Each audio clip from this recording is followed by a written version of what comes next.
بسم اللہ الرحمن الرحیم۔ السلام علیکم ورحمۃ اللہ وبرکاتہ۔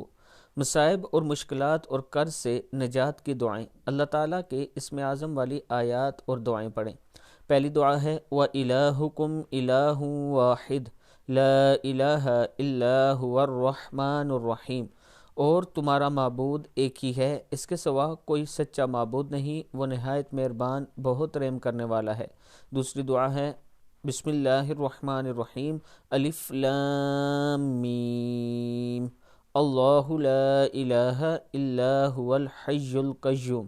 الف لام میم، وہ اللہ ہے، اس کے سوا کوئی سچا معبود نہیں، زندہ ہے، سب کو سنبھالے ہوئے ہے۔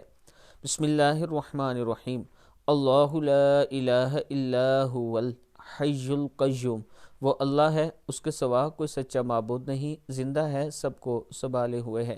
صدق اللہ العظیم۔ اللہ تعالی ہم سب کو اس پر عمل کرنے کی توفیق دے۔ صبح و شام 3 مرتبہ اگر یہ دعا پڑھ لیں تو اللہ تعالیٰ کا کرم ہوگا۔ السلام علیکم ورحمۃ اللہ وبرکاتہ۔